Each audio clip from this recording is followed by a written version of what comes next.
tarde, meu ouvinte, Rádio Tropical Web Brasil. Hoje, mais uma vez aqui conosco no nosso Retrato do Rio, o programa que contextualiza o tecido social da cidade e do estado do Rio de Janeiro. Hoje eu estou recebendo uma figura muito importante, uma pessoa muito importante, que é o senhor Felipe Machado, que é o nosso presidente da Associação de Conselheiros Tutelares do município do Rio de Janeiro. E por óbvio que os senhores sabem que nós vamos tratar de um assunto muito sério, que é criança e adolescente e o trabalho, não só da associação junto aos conselheiros, mas também o trabalho do conselheiro tutelar, que poucas pessoas conhecem a fundo e sabem o que é ser conselheiro tutelar. Boa tarde, Felipe, tudo bem com você? Boa tarde, agradecer o convite, Cristiane, agradecer a todos que estão aqui agora nos assistindo na Rádio Tropical Web. Estamos aqui hoje para falar um pouco sobre o Conselho Tutelar, sobre o sistema de garantia de direito, sobre esse papel tão importante que tem os conselheiros e conselheiras tutelares de todo o nosso Brasil. E nós estamos falando realmente de garantia de direito, proteção e preservação da vida das nossas crianças e dos nossos adolescentes. E eu vou pedir agora para o nosso convidado falar um pouco sobre o que é ser conselheiro tutelar. Esse conselheiro tutelar é um chamado, né? Eu costumo dizer que a gente não depende muito de formação, mas o conselheiro tem que ter o chamado, tem que ter a vontade, o desejo de assumir esse papel, porque é todos os dias, nas sedes de todos os conselhos tutelares, eu converso com diversos conselheiros, a gente só muda o endereço de sede, os problemas são os mesmos, né? Cada dia o conselheiro tutelar ele vê o quanto é ruim o ser humano por fazer atos tão maldosos contra nossas crianças e adolescentes, desde a família ao poder público, né? Que se ausenta aí das políticas públicas necessárias para atender crianças e adolescentes. E a gente tem ele lá na ponta, aqueles que não falam por si, sofrendo e dependendo de um órgão para lutar para que aquele direito seja cumprido ali para ele. Então, são os protagonistas, né? O Conselho Tutelar, os conselheiros tutelares são protagonistas nessa função. A gente recebe lá todos os dias nos conselhos tutelares, crianças que são abusadas sexualmente, que sofrem maus tratos físicos e psicológicos, a falta de serviço público para atender sobretudo aquela questão da saúde mental, que hoje é um caos na nossa cidade e em diversos outros municípios. Então, essa é um pouco da realidade, da dura realidade dos conselheiros tutelares que tem que fazer, virar esse jogo e mudar a realidade dessas crianças e adolescentes, estancar, né, essas violações. É verdade. Então, na realidade, o conselheiro tutelar, ele não age por intenção ou motivação própria. É feito através de uma denúncia que chega até o conselho tutelar. É assim que funciona? É assim. A gente recebe a denúncia pelos canais de Disque 100, 1746, e-mail, diversos, até por telefone, ou a própria família vai procurar o conselho, né? A gente sempre é provocado, ou pela questão de denúncia, para a gente poder averiguar, ou pelo próprio cidadão que vai até o conselho tutelar para realizar a denúncia ou fazer a solicitação do atendimento. E no caso dos menores que são infratores, como é a atuação do conselho tutelar? O conselheiro tutelar, como menor infrator, ele vai trabalhar não na questão de registros, de delegacia, de levar para o local que ele está diferente da criança que está em situação de vulnerabilidade, né? Que quando há necessidade da realização de acolhimento, em suas exceções, o conselheiro pode realizar, ele vai levar para uma instituição de acolhimento para criança e adolescente em situação de vulnerabilidade social. O do ato infracional é um outro sistema, mas a gente atua nesse caso na questão de promoção da família. Qual foi a política pública que faltou? Quais foram os serviços que não estão atendendo ali para promover aquela família e mudar aquela realidade? Nessa perspectiva, o conselheiro tutelar vai trabalhar nesse caso, né, de requisitar serviço, de talvez apresentar uma representação para o Poder Judiciário ou uma notícia de fato ao Ministério Público para promover aquela família e tirar da realidade, acessar algum tipo de serviço, ver toda a logística da família toda, não só do adolescente não, ver também a mãe pode estar precisando de um tratamento psicológico para poder estar lidando ali com seu filho e o conselho tutelar, entendendo que é necessário isso, para a promoção pode requisitar atendimento também para essa genitora. Então, no caso, o Conselho Tutelar atua como um ente acolhedor, né? E tenta restabelecer laços familiares. Seria isso? Seria isso. A gente, inclusive, trabalha muito com um programa de fortalecimento de vínculos, né? E hoje a gente tem nas nossas redes diversos programas, sem ser os públicos, até as instituições também ajudam muito no trabalho no trabalho do conselheiro tutelar, ofertando esses serviços.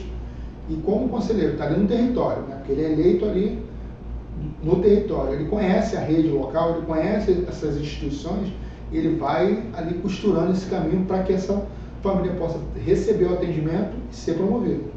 E é importante, ouvinte da Rádio Tropical Web, que vocês percebam que nós estamos trazendo hoje o presidente da Associação de Conselheiros Tutelares do município do Rio de Janeiro, mas que ele atua também como conselheiro tutelar. Então, não é simplesmente uma fala de alguém que estudou um texto, é a fala de alguém que vivencia o problema diariamente. E qual é a rede básica de apoio que o conselheiro tutelar tem para desempenhar a sua função? Hoje o Conselho Tutelar no Rio de Janeiro, ele está vinculado à Secretaria de Assistência Social, né? Que é quem, através do convênio, dá uma estrutura logística para a gente. Carro para a gente poder fazer visitas e averiguar as denúncias. A gente tem uma equipe técnica formada por um assistente social e uma psicóloga que auxiliam o conselheiro tutelar, podem sugestionar ele também qual a melhor medida que ele pode estar aplicando. Essa equipe elabora relatórios, não é uma equipe que faz atendimento clínico, é uma equipe para ajudar nessa questão que eu falei aqui, de buscar uma instituição que possa estar prestando um serviço que está faltando para aquela família, buscar fora do nosso território algum tipo de serviço, fazer uma articulação para que um atendimento seja feito de forma mais efetiva, mais ágil. É nesse sentido que essa equipe trabalha. É hoje a estrutura que a gente tem. A demanda é muito grande. Na cidade do Rio de Janeiro, nós devemos ter pelo menos 63 conselhos tutelares. Nós temos hoje 19 conselhos tutelares. Eu digo que a gente apaga incêndio que acontece. E daqui a pouco vai incendiar de novo. E a gente vai ter que estar lá para apagar de novo. Quando, na verdade, se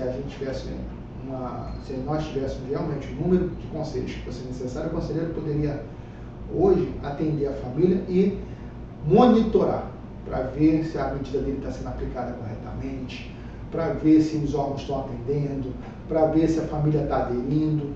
Hoje não é a nossa realidade, né? A realidade é que chega o problema do conselho tutelar, a gente resolve, apaga aquele incêndio e daqui a pouco está chegando outro, está chegando outro, está chegando outro, está chegando outro. E monitorar isso é muito difícil, com o número de conselhos que a gente tem, com a equipe reduzida, com todos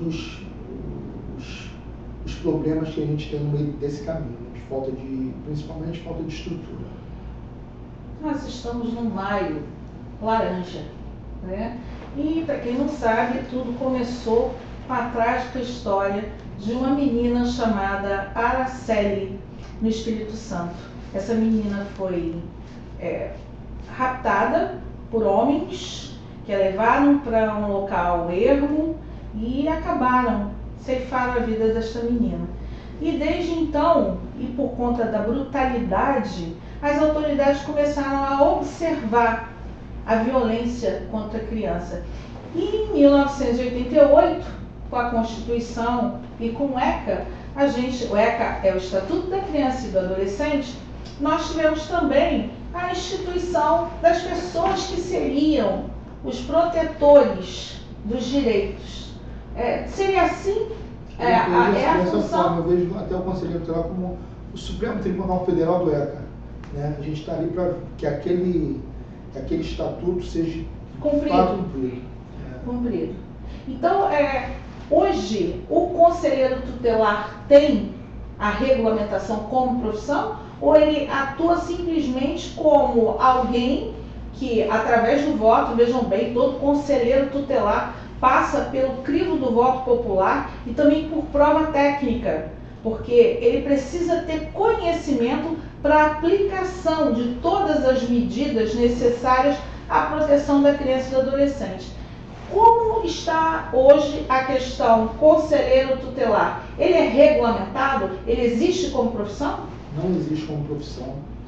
Existe um movimento grande a nível nacional para que a gente possa regular isso, fazer essa regulamentação, né? Um projeto de lei. E no município do Rio de Janeiro, a gente também vem lutando para que isso também possa acontecer.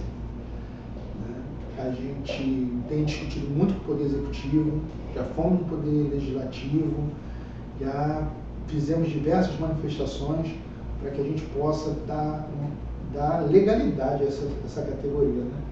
Porque valorizar o conselheiro tutelar é fortalecer o sistema de garantia de direito e evitar que outras crianças sejam vítimas como essa que é a série desse símbolo que é o 18 de maio. Então, a gente está nessa luta pela nossa categoria. Você sabe que a gente, há pouco tempo, fez um grande movimento para que a gente pudesse ter condições de salário decente para os conselheiros tutelares. A gente ainda tem muitas sedes, como a gente está na aba da assistência social, a assistência social é uma secretaria que historicamente não tem prédios que condizem com o serviço que é feito, né? A estrutura é muito precária. Você vê, hoje, você vai na clínica da família, como é bonita a clínica da família, quando você chega lá. Você leva uma criança para o conselho tutelar, ela tem até medo de entrar lá. Né? Então a gente não tem ainda uma política pública de valorização de criança e adolescente, destinação, eles têm direito à destinação de recursos públicos com prioridade. Né? O gestor, quando recebe o recurso, ele tem que priorizar criança e adolescente. Então a gente não tem nenhuma identidade, que é o mínimo, né? Fazer um local que a gente tivesse, todos os locais que atendem criança e adolescente, devia ter uma brinquedoteca, algo que pudesse acolher essa criança que já está chegando no conselho tutelar. Uma sala apropriada para escuta ativa, não é isso? Isso. Então você não tem isso na maioria dos conselhos tutelares. Não se tem isso. O que a gente tem é maquinários precários, sedes que também são precárias, mas que os nossos conselheiros do município do Rio de Janeiro sabem da nossa luta da associação, que sempre traz como pauta. Nós conseguimos, inclusive com a iniciativa privada. Nós fizemos a doação de mais de 80 cadeiras de escritório para os conselhos tutelares. Vamos fazer agora computadores, poder a CTMRJ e a iniciativa privada. Então nós estamos fazendo a nossa parte, né? Mas é claro que a gente é uma gota do oceano e o que a gente precisa mesmo é de uma política pública séria. Como é que faz política pública séria? Com porte de recursos. Se não tiver recurso, não implementa, as coisas não andam. Sim, eu pude acompanhar de perto a luta dos conselheiros tutelares. Quero mandar aqui um abraço também para a conselheira Miriam Moreira, lá da Barra da Tijuca. A gente acompanha bem de perto a luta. É um local, como o presidente da associação colocou, e como outros locais também que abrigam os conselhos tutelares, não estão preparados, não dão dignidade nem para a criança ou adolescente, como também para os conselheiros. Isso aqui é uma opinião de uma mulher que tem acompanhado a luta da associação, de uma cidadã comum. Eu só estou colocando aqui e peço ao Legislativo que entenda que não é possível não ter dentro das linhas de orçamento uma destinação específica para os conselhos e conselheiros tutelares. Mas enfim, Felipe, hoje você conta com equipamentos sucateados ou não constituídos corretamente, você conta com a falta de regulamentação, e é bom a gente também deixar aqui claro que esse projeto do SPL está tramitando em Brasília. O último andamento que nós tivemos conhecimento, que estava na Comissão de Constituição e Justiça, né, correto? E que a CTM-RJ faz um papel que os senhores legisladores, representantes do povo, deveriam ver com mais carinho, ouvir um pouco. Né? Então, Felipe, como você deixaria, se você tivesse o poder de legislar hoje, o que você colocaria dentro de uma linha de orçamento? Porque as linhas de orçamento são complexas, né? Elas traduzem não só a questão do pagamento, vamos usar essa nomenclatura, do pagamento dos conselheiros, mas também deveria contemplar o que mais? Primeiro, eu acredito nessa questão que eu digo para vocês, das sedes dos conselhos tutelares. A sede do jeito que é ruim. A gente ainda recebe denúncia de adolescentes que vão lá pessoalmente fazer. Mas eu acredito que se ela tivesse, a gente tivesse um aporte de recursos para fazer, como já teve em Brasília, o modelo do conselhos tutelares modelo, né, que tem todo esse visual, ele é criado para isso, para ser aconchegante para o adolescente, para a criança, para que eles vejam naquele espaço ali que é um espaço deles, né, pertencimento. Eu acho que eu faria isso. Eu ia fazer conselhos tutelares que chamassem a atenção de crianças e adolescentes para que eles mesmos pudessem ir lá e pedir atendimento e fazer a sua denúncia ou pedir a sua escuta. Outra, aporte para dar um salário digno, não só aos conselheiros, mas a todos os profissionais que ali trabalham. Né? Um convênio mais fortalecido, um salário digno, que condiz, porque olha só, o conselheiro ele tem que fazer entrega de documentação, concurso público e vai para a votação, um processo de escolha, uma eleição de conselheiros tutelares. Ele tem que ter dedicação exclusiva, ou seja, não pode trabalhar em outro lugar. Vou esclarecer também que eles trabalham em regime de plantão, sábado e domingo eles também estão lá, apostos, né, para atender. 20 plantões, 24 horas, plantões de 48 horas e 36 horas de atendimento ao público. Então, pela lei, já extrapola ali a questão de carga horária deles. O que a gente está tendo de resultado disso? Conselheiros se afastando. Doentes. Muito. Eles estão adoecendo. Outra coisa que mais nos assusta, e a gente toda vez vai bater nisso com os gestores, é que um conselheiro tutelar hoje, se ele ganhar um atestado médico, nós temos um conselheiro que tem câncer, ganha atestado médico de 15 dias e ele perde o plano de saúde dele. Se ele tiver um atestado de 15 dias, é suspenso o plano de saúde dele. Sabe o que ele tem que fazer? Ele ganha os 15 dias e não pode cumprir, porque se ele cumprir, ele perde o plano de saúde dele. Entendeu?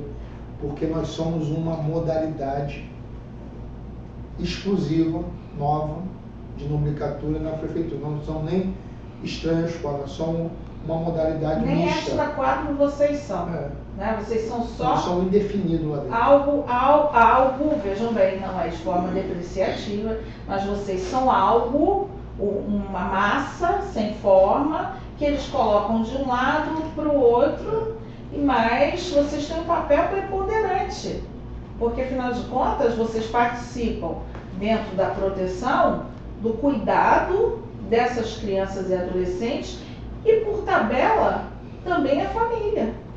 Para ser penalizado, a gente está no Estatuto do Servidor.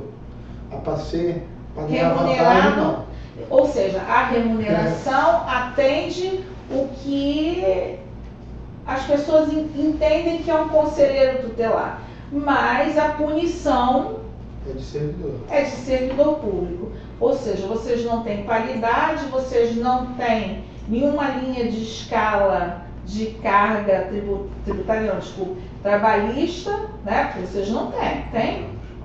Não tem. Vocês também não têm plano de cargos e salários, não, nem plano de carreira. Ou seja, o que estamos fazendo no Brasil com os conselheiros tutelares? Me causa muita indignação, para não utilizar uma palavra mais pesada, me causa muita indignação ver, eu tenho visto acompanhado alguns conselheiros tutelares e acompanho a luta do presidente, e é incansável o movimento da CTM-RJ, é incansável. Eu nunca vi o Felipe relaxando ou relaxado, né, por um momento. Eu sempre vejo o Felipe em guerra, não contra ninguém especificamente, mas na construção de um programa, de um plano de cargos e salários. E muita gente não entende que é necessário isso, né, Felipe? A guerra do conselheiro tutelar tanto nisso, né, com o poder público, falta de estrutura, falta de valorização, né, essas questões todas, é a briga com as delegacias, é a briga com o Ministério Público, é a briga com os juízes, até juízes da infância, promotores de justiça da infância e juventude, às vezes não sabem o papel do conselheiro tutelar e querem imputar a ele atribuições que não cabem ao conselheiro tutelar. Querem fazer do conselheiro tutelar, às vezes, uma baia do MP, uma baia do judiciário, uma baia da delegacia. Todo mundo quer mandar no papel do conselheiro tutelar, quando, na verdade, quanto o conselheiro tutelar ele vai agir? Ele vai agir na ameaça, né, ou na confirmação de uma violação de direito. E qual é o papel dele? Requisitar serviço. Requisitar que a educação funcione, que a saúde funcione, que a assistência social funcione, que a delegacia, às vezes, que se nega a fazer um registro de ocorrência, o faça, né? E, muitas das vezes, todos os órgãos acho que mandam no Conselho Tutelar e querem dar a ele atribuições que não cabem a ele.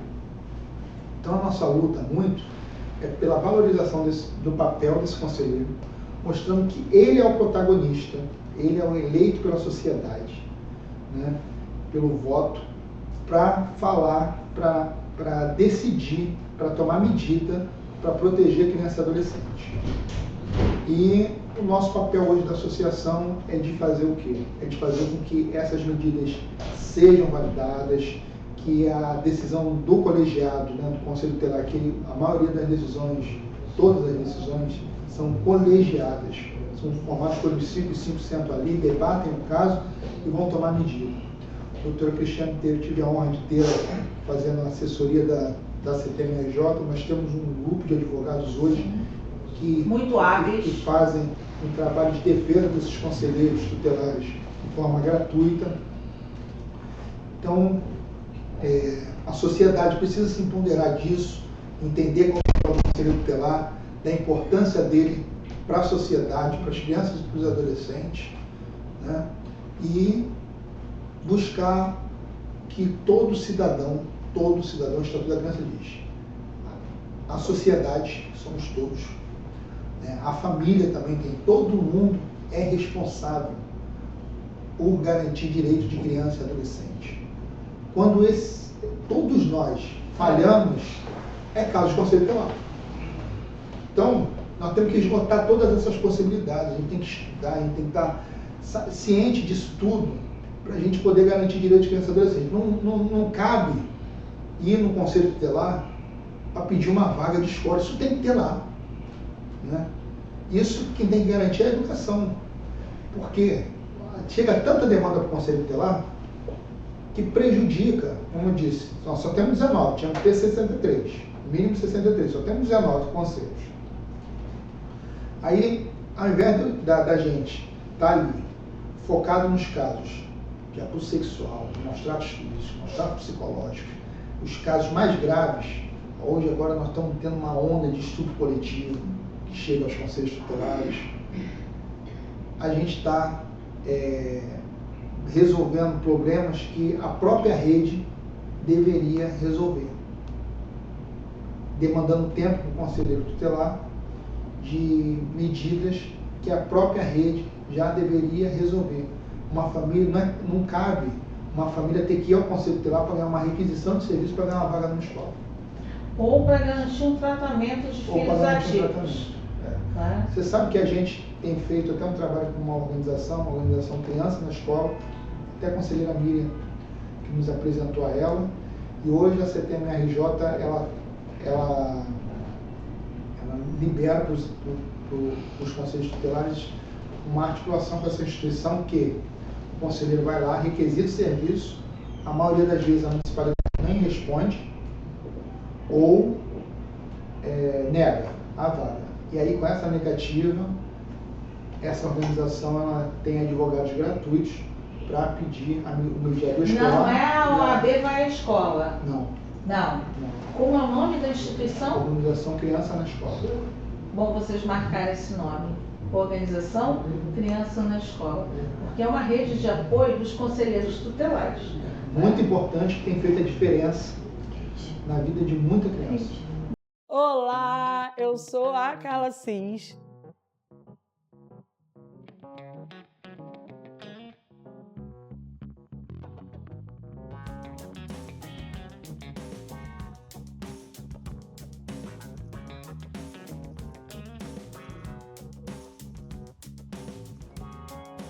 A responsável empreendedora por esse espaço, que aparentemente está começando agora, mas eu já comecei essa profissão há algum tempo atrás, alguns anos atrás, na verdade, quando eu desisti da minha profissão de enfermagem, de gestora ambiental, e comecei a empreender na estética, fazendo atendimento em domicílios, e comecei com um espaço depois pequenininho, quando entrou a pandemia, logo depois um pouquinho maior, e hoje eu estou nesse espaço oferecendo vários outros serviços.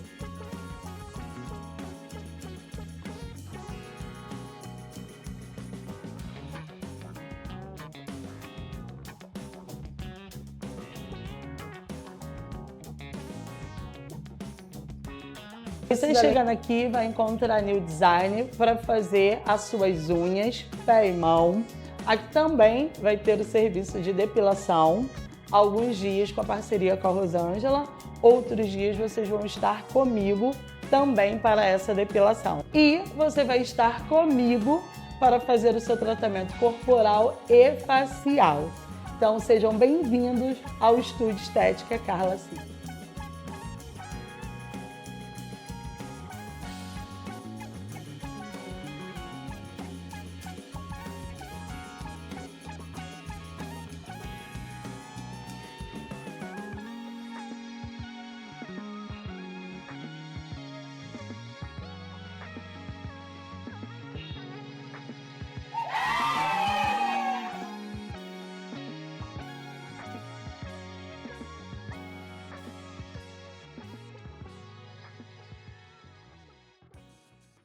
No nosso intervalo, vocês ouviram Carinhoso de Pixinguinha, um chorinho bem gostoso, que fala muito a respeito do coração do conselheiro tutelar. Sim, porque o coração do conselheiro tutelar, ele vai perseguindo pelas ruas, vai acompanhando com o olhar e também sofre.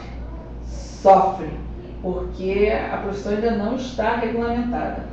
A gente estava conversando aqui nesse intervalo a respeito de uma perspectiva, de uma possibilidade de estudo, da análise desses 19 conselhos hoje existentes, em detrimento dos 63 que seriam necessários. E aí eu abordei aqui o conselheiro e o presidente, por óbvio, e ele me trouxe uma informação que me deixou assim um tanto quanto preocupada, porque se na contagem a cada 200 mil habitantes teria que ser instituído um conselho, um equipamento público destinado a um conselho tutelar. E, de repente, parece que estão formulando ou reformulando essa visão e observariam a população de crianças... Só o número de crianças e adolescentes. Só o número de crianças e adolescentes. E aí a gente vê Copacabana, como bem colocou o presidente, que a população tem uma faixa etária bem elevada, o nosso país está envelhecendo. E como é que ficaria isso? Seria uma loucura, uma catástrofe, né? Porque a gente não atende, o Conselho Tutelar ele atende as famílias, né? Regionalmente, né? É porque a gente tem que promover, a gente quando aplica uma medida para promoção familiar, né? E assim, não sei disso Copacabana, ali mas você tem a questão social, que sai grande parte da Zona Oeste, da Zona Norte, crianças e adolescentes vão para lá, da Baixada Fluminense, de todos os lugares, para quê? Para exploração do trabalho infantil. Então você tem vários recortes em vários lugares que vai contrapor essa questão. Mas hoje a gente vê um movimento dos gestores defendendo essas teses e isso nos deixa muito preocupados. Mas nós vamos estar sempre de olhos muito abertos e atentos para chamar aí a doutora Cristiane, a Rádio Tropical, a sociedade Estaremos todo, aqui sempre. Sempre colocar nossas posições e botar o nosso ponto de vista da lei, né? Para fazer isso eu tenho que mudar a lei. Exatamente. As pessoas têm que entender, como eu coloquei aqui, que se existe um orçamento a ser destinado e executado anualmente, é necessário que nós façamos coro com a CTM-RJ e com os conselheiros do município do Rio de Janeiro, daqui junho, julho, que já o prefeito envia mensagem para a Câmara Municipal, e vai também meu abraço aqui ao presidente que nos recebeu o presidente da CTM-RJ, nos ouviu, né? Eu falo nos ouviu, eu estava lá sentadinha só acompanhando, mas pelo menos teve um acolhimento, né? E um direcionamento. Então a gente hoje tem uma preocupação, a Rádio Tropical Web Brasil e o programa Retrato do Rio tem a preocupação de trazer para o ouvinte as realidades que cortam a carne, que enfeiam o retrato do Rio de Janeiro. E hoje eu estou aqui com uma pessoa que luta para que crianças e adolescentes não sofram, que tenham os seus direitos garantidos e não violados. Mas a gente está no maio. Vou voltar para o Maio Laranja, Felipe. Quais são as ações que hoje os conselhos tutelares, os equipamentos públicos do município do Rio de Janeiro estão promovendo em razão dessa data tão importante? Olha, E a CTM-RJ também, né? Nós estamos com diversos eventos. Nós tivemos uma caminhada na Maré, feita pelo Conselho Tutelar de lá de Bom Sucesso. Hoje nós tivemos uma ação feita pelo CTMEA. O Conselho Tutelar de Campo Grande, que é o que eu faço parte, tem feito ciclo de palestras nas escolas. E acredito que a maioria dos conselhos tutelares estão em campanha, receberam material até da Prefeitura da cidade do Rio de Janeiro para cumprir essa campanha. Hoje nós vamos estar na Câmara Municipal, numa solenidade. É um mês de muito trabalho, né? A gente tem o 18 de maio, Maio Laranja, um mês grandioso de conscientização, porque foi algo que pegou, né, para o Brasil todo, e a gente consegue sensibilizar muitas pessoas disso, fazer conscientização, estão fazendo um sinal do corpo, né? Então nós temos o Rio de Janeiro está laranja, as pessoas precisam se entender a importância do Maio Laranja, a importância desse dia 18 de maio, entender todo esse contexto de história e de luta, que é um ganho para a sociedade. E participar, né, com ações, compartilhando na internet. Você pegar aí as informações, as campanhas e compartilhar no seu story lá no Instagram, fazer essa divulgação vai ajudar muito, né, porque uma pessoa que vê e que passa a entender, você transforma a realidade dessa pessoa. Então nós temos feito uma campanha nas nossas redes sociais, participamos junto com o CNDCA na segunda-feira, né, com um ciclo de palestras para vários adolescentes que foram chamados lá. Nós vamos ter esse ano, né, a Conferência da Criança e Adolescente também, que é muito importante, vai se falar da importância dessas campanhas, da importância dos conselhos tutelares, do seu fortalecimento, para que cada vez mais esses números possam mudar. Gente, são números exorbitantes, né? Eu não digo, às vezes as pessoas ligam para o Conselho Tutelar e falam assim, é o caso da minha filha, porque ela acha ali que o caso é único, né? A minha filha que foi abusada sexualmente. Eu falo, minha senhora, não é uma vez na semana não. São todos os dias várias pessoas. Então isso é um recorte de violação muito grande e que a gente precisa mudar. É muito importante que você fique atento ao seu filho, à sua filha. A maioria dessas violações são praticadas por membros da família, pessoas próximas da gente, pessoas de confiança desses pais que, por confiarem, não desconfiam que possa estar havendo uma violação de direito. Então, é o momento da gente poder ter a expertise de pesquisar, de entender a mudança de comportamento, entender sinais que podem estar sendo dados na escola. A escola fica com os nossos filhos, né, a maior parte do tempo. Então, às vezes a escola pode ser uma parceira de sinalizar algo, o esporte que ele faz, os professores que estão com seus filhos, pode ser aquele norteador de que alguma coisa está acontecendo e que você precisa tomar uma iniciativa. Mais importante ainda é que, na suspeita, se deve fazer denúncia, se deve ir a favor da criança, agir a favor do seu filho e da sua filha e denunciar. Na suspeita. Nós não somos investigadores, quem tem que fazer a investigação é a polícia. Então deixa a investigação para eles, vamos acreditar no que a criança está falando. Nós também temos que ter a preocupação de não pedir para que ele fique tocando toda hora no assunto, perguntando detalhes, não ficar revitimizando essa criança, esse adolescente. Então vamos pesquisar, hoje a internet está aí, vocês têm muito facilidade da gente poder acessar a informação, e a gente precisa entender disso. Eu acho que hoje a gente consegue ter, nós tivemos hoje, pelo menos cada conselho que lá fez uma ação na cidade do Rio de Janeiro, nós tivemos pelo menos 19 ações nas nossas regiões, e eu estou vendo hoje também um movimento do poder público.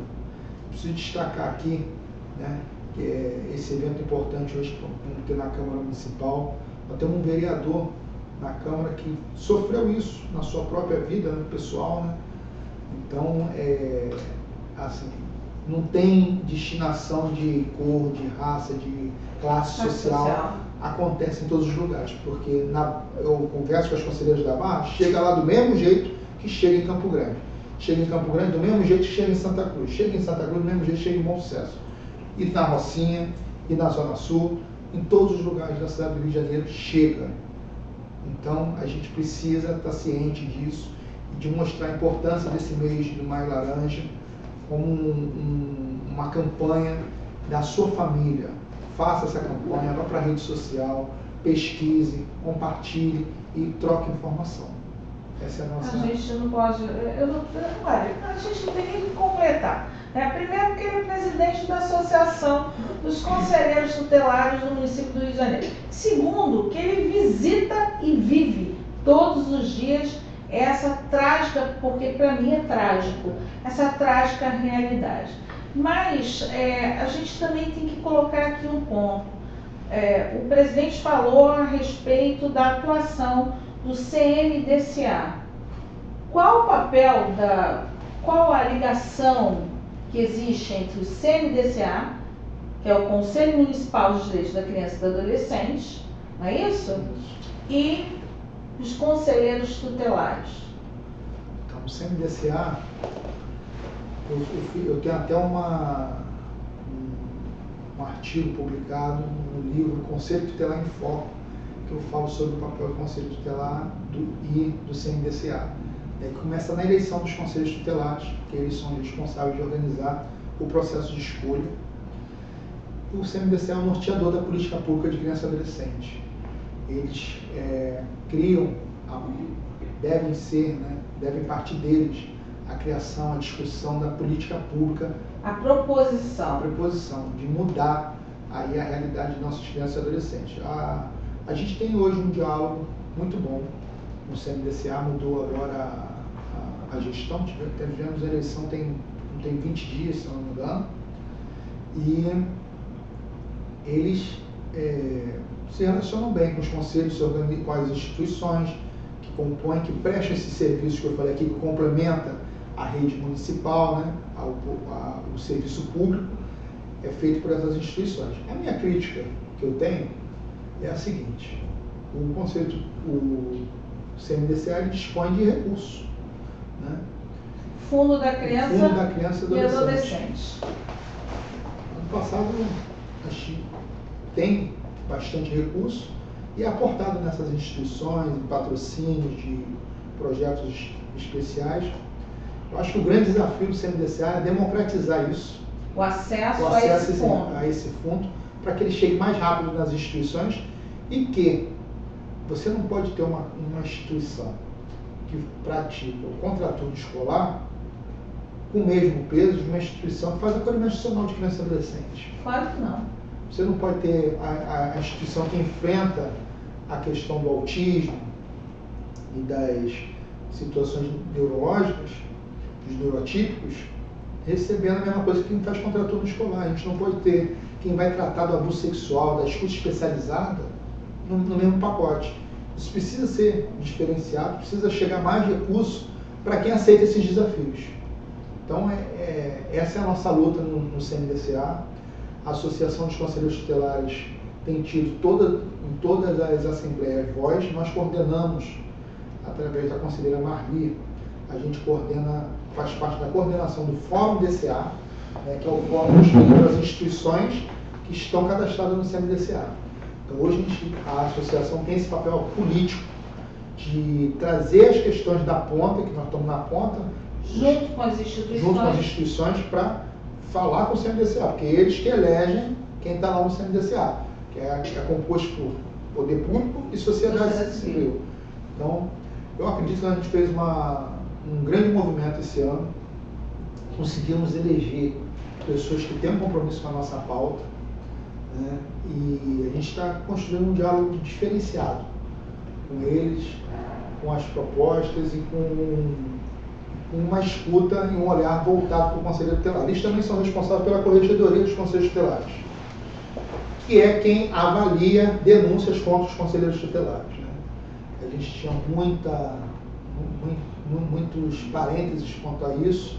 A gente luta até para que não se tenha essa corregedoria, mas já que existe, está na lei, a gente hoje consegue dialogar e apresentar de fato o que eu disse aqui, né? Tem juiz que não sabe o papel do Conselho Tutelar, tem Ministério Público que não sabe o papel do Conselho Tutelar, tem delegado que não sabe, tem conselheiro também que não sabe qual o papel do Conselheiro Tutelar.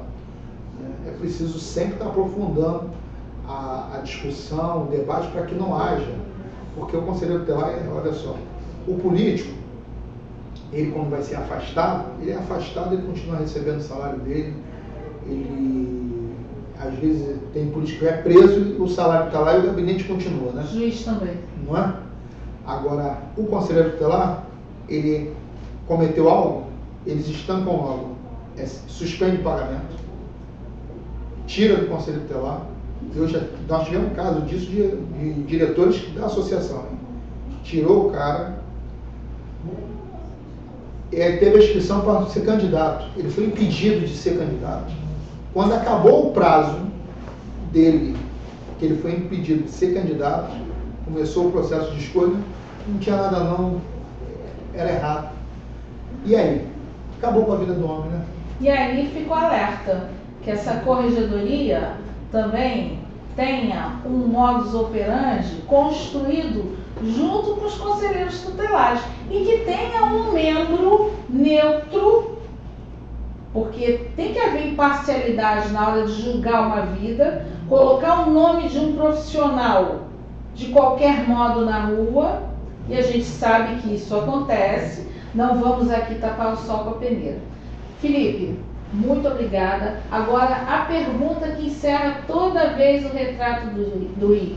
Qual é o retrato que você pinta do nosso estado do Rio de Janeiro, da nossa cidade do Rio de Janeiro? Eu pinto um retrato de uma perspectiva muito boa, né? Eu sou um homem de muita fé, então acredito que isso tudo pode mudar, que a gente vai ter sim um município, um estado, uma política pública eficaz, conselhos tutelares fortalecidos e muitos serviços abertos para as crianças e adolescentes. Diversos serviços. Não é só saúde e educação que as nossas crianças precisam. Elas precisam de cultura, elas precisam de esporte, elas precisam serem protegidas e ocupadas. Elas precisam estar com a mente ocupada, com muitas atividades, e que elas sejam atendidas. Eu sou pai atípico, então eu sonho, eu pinto essa imagem de que também vamos ter aí, é o meu sonho, ter uma política pública eficaz para os neuroatípicos, que é o que falta tanto no Rio de Janeiro e em todas as cidades do Brasil. Muito obrigada, agradeço por demais a sua presença aqui, engrandeceu muito o nosso programa e a gente conta com vocês na próxima quarta-feira aqui na Rádio Tropical Web Brasil, você conectado com o mundo ligado com você, com Cristiane Meireles, Retrato do Rio. Beijo! Alô, ouvinte da Rádio Tropical Web Brasil. O meu nome é Vanessa Navarro, eu sou advogada, eu vivo em Portugal e eu vim aqui oferecer para vocês os nossos serviços advocatícios. Nós trabalhamos ajudando investidores e empresários que queiram trazer a sua empresa para Portugal através do Visto Gold. Essas pessoas podem fazer investimento em fundos e nós tratamos de todo o processo para a obtenção do Visto Gold, inclusive para a sua família, esposa, filhos que queiram vir viver em Portugal, ou se não quiserem viver, se quiserem apenas investir em Portugal, na compra de imóveis, na construção, restauração, remodelação de imóveis. O nosso escritório conta com parceria de empresas de engenharia, consultores imobiliários e toda a equipe necessária, inclusive pessoas intermediárias de crédito em bancos, pessoas que podem conseguir financiamento para vocês. Então nós tratamos de todo o processo. Contem conosco, inclusive para obter a nacionalidade portuguesa, tá? E sigam o nosso perfil no Instagram, LinkedIn e Facebook, VN Advocacia PT. Obrigada.